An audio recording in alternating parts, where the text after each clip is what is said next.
Good day everyone, I'm Micaela Divine J. Dicena, the leader of Group 2, and now we will discuss the Chapter 4, which entitled PNP Procedures on Patrol Operations. When we say PNP Procedures on Patrol Operations, ito yung pamamaraan ng pulisya sa kanilang pagpapatrolya. And under these are the general principles. Regardless of the types of functions to be performed and or police operations to be conducted, all PNP personnel must know by heart and shall comply with and apply the following principles and procedures. So bilang isang bahagi ng PNP, mahalaga lahat ng kawanin nito ay may maayos na pangunawa at pagsunod sa pangkahalatang mga alituntunin at pamamaraan, anuman ang uri ng gawain o operasyon na kanilang isasagawa. Halimbawa nito, as a police officers, kinakailangan na sundin ang mga legal rules and regulations na kanilang isasakatuparan. As a police officers, ay kinakailangan na tapat silang naglilingkod at maging isang profesionalismo kung saan ang bawat kasapi ng PNP ay dapat may taglay na maayos na asal, tamang pagsasalita at pagganap ng mga tungkulin ng maayos. Ang kanilang pagganap ay dapat na nagpapakita ng integridad at dedikasyon sa serbisyong publiko. Pangalawa, function of police officers.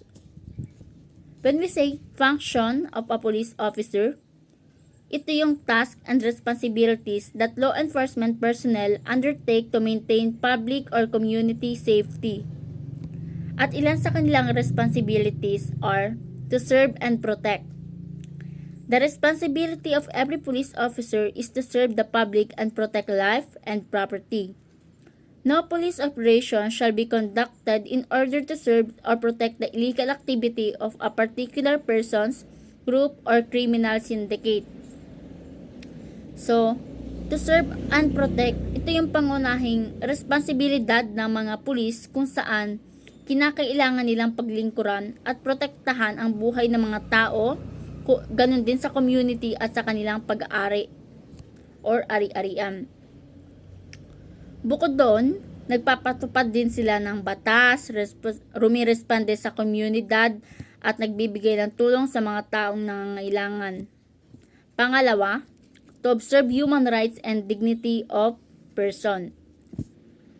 So, all PNP personnel shall respect the human rights and dignity of the suspects during police operations. So, ang pagsunod sa karapatang pantao at dignidad ng tao ay naglalarawan ng pangako ng lahat ng miyembro ng PNP na igalang at panatilihin ang karapatang pantao at dignidad ng mga suspect sa panahon ng mga operasyon ng pulisya.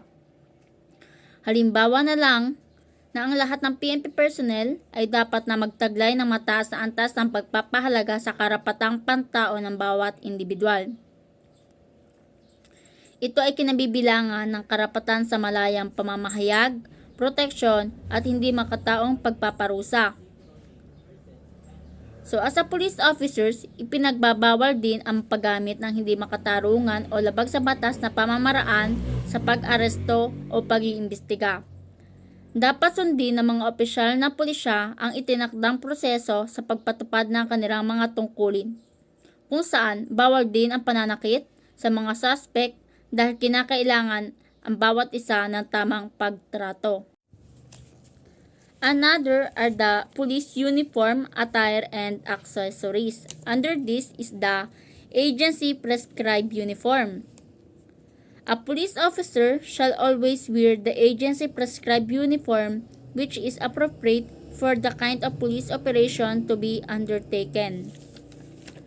So, mahalaga na magsuot ng prescribed uniform ang mga pulis during their operations dahil ang uniform ng kapulisan ay nagsisilbing pagkakilanlan at nagpapakita na ang mga kapulisan ay makapangyarihan at may otoridad sa publiko sa pag-i-implement ng rules and regulations and to maintain peace and safety sa ating community.